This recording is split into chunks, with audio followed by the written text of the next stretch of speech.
it's got to suck to be a Lions fan. I mean, think about it. If you're old enough as a Lions fan, you watched most, if not all, of Barry Sanders' career be wasted on a mediocre to bad football team. And you sit there, you've experienced an 0-16 season. Pretty much you feel like you saw Calvin Johnson's career largely wasted.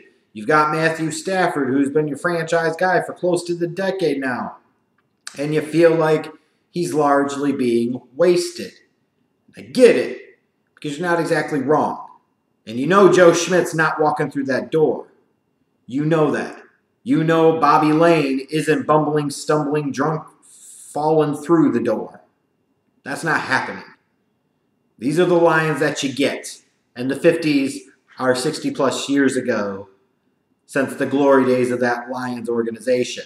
It's a long, long time. No Super Bowl trips. No even real true delusions of grandeur, honestly. Just every year the Lions kind of exist, and that's the way it is. So I get it. Like last year, a lot of Lions fans are probably at the end of the Jim Caldwell era. They were ready for a change, as they're like, it's another year without the playoffs, another year that's a disappointment. And maybe I'm a bit of a Jim Caldwell backer here a little bit. I always felt like he got kind of a raw deal here. Because, I mean, he did lead this team to a 9-7 record in a really tough NFC conference. Yeah, they didn't make the playoffs. Yeah, they kind of pissed it down their leg late in the year. I get it. But still, the NFC was a dogfight last year. And they still had a winning record. And when you look at this Lions team, how much better could they really have been? Yeah, you could talk about the controversial finish in the Atlanta game early in the year. But even when you look at some of the wins, 2 of them came against Green Bay, which is cool, wins in your division, except when you look and realize the timing was perfect for the Lions because they didn't have to face Aaron Rodgers either time.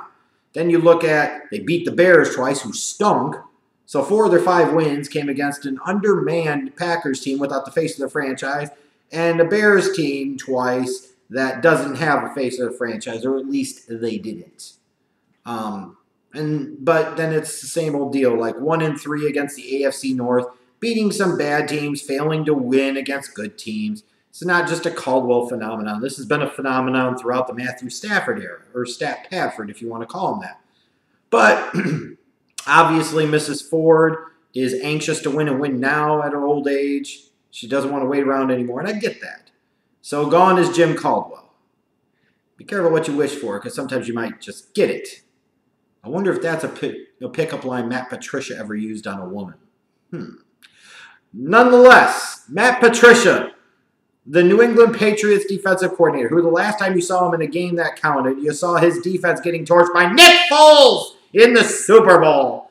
That guy is supposed to be the guy that's so much more star-spangled, awesome, and better than Jim Caldwell. Good luck with that one. As we know, that Belichick coaching tree hasn't exactly been all that great in the NFL. It hasn't been. And even if you want to look at a recent example of a guy that's somewhat successful, Bill O'Brien does what? 9-7, which is exactly what the hell Jim Caldwell did with this Detroit team. And I mean, if you're really being honest, Lions fans, how much better could your team have really truly been than 9-7 last year? And they were lucky to even beat that. But nonetheless, new year, new hope springs eternal. But if you're a Lions fan, you already know what the deal is. You look at the draft they had this year, getting Ragnow in round 1. Interesting that they didn't go with the defensive side of the ball with their first 2 picks, frankly, when you consider that they brought in a defensive-minded coach. But this was a team that understood, it feels like finally, that they had to be able to run the damn football. Because the lack of balance on offense was killing their offense, putting way too much pressure on Matthew Stafford. There's no more Megatron where you can sit there and rely on him to a certain degree. And it put a lot of pressure on the defense. So Ragnow in round 1 to try and address the interior of the line, get better on that offensive line to help the running game made a lot of sense. Round 2, Kerryon Johnson. Might not have been the running back I chose, but it was ultimately the running back the Lions chose. And this is a guy with some talent and with some upside. And hopefully for the Lions, he could come in at some point in time, be given the opportunity, and be able to be that long-term piece that leads that backfield in Detroit and give some balance to that offense that really, truly needs it. Because when you look at him offensively, you've got Matthew Stafford, and we could say things about Matthew Stafford, both good and bad. But we know that Matthew Stafford is better than more than half the quarterbacks in the league. He's a franchise-ish type of guy. He's not truly elite. I don't know that he's special, but he's a pretty good quarterback.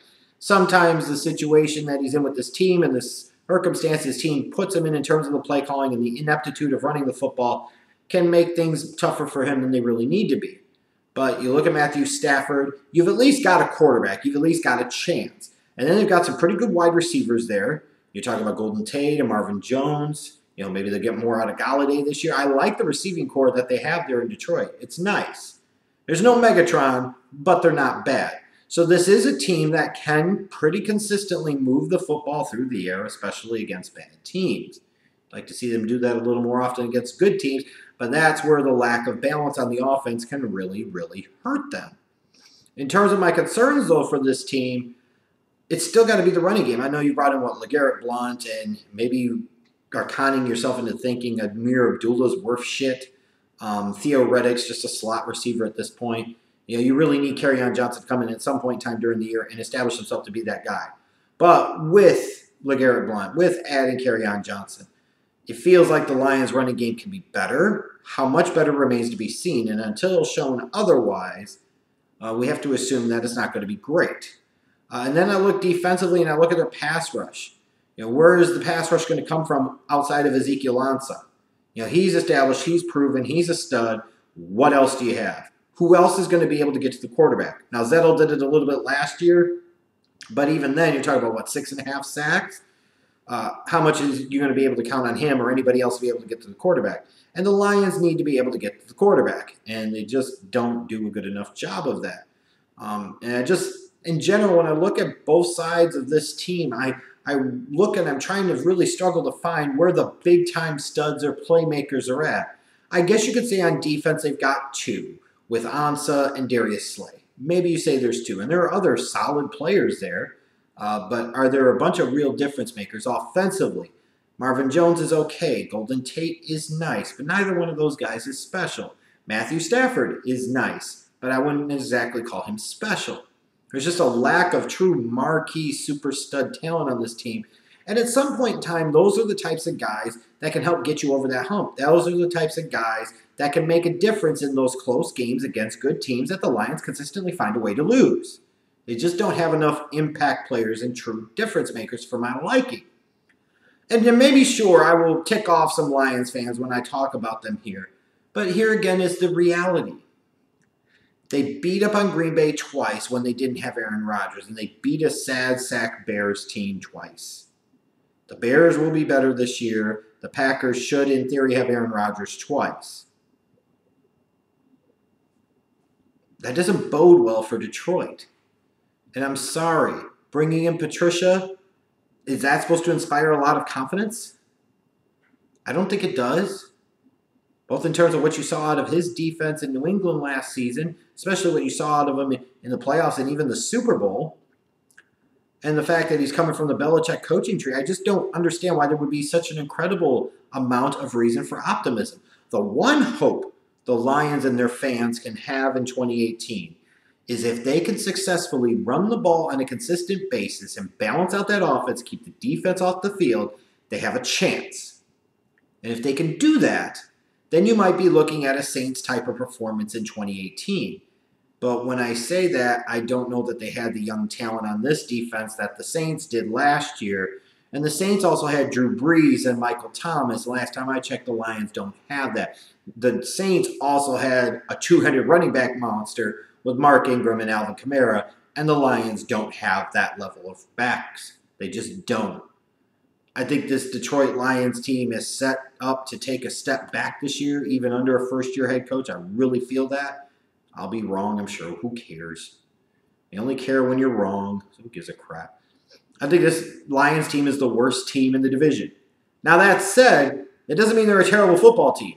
And the truth of the matter is some teams that aren't that bad, like the Redskins and the Lions, and maybe a couple of others, should be better than their records, and if they played in the AFC, they might be banging it out for divisional crowns. But you're in the NFC, which is the NFL's version of the NBA's Western Conference. It's a tough road to hoe in the NFC. So the Lions based off of what you really have in their team, should be happy to win 6 or 7 games this year. Because frankly, I don't really see where they got a whole lot better in the offseason. And that realistically was exactly the team that they were last year. It's just their record was a little bit better, which brings you back to the whole point of why the hell did you fire Jim Caldwell anyways.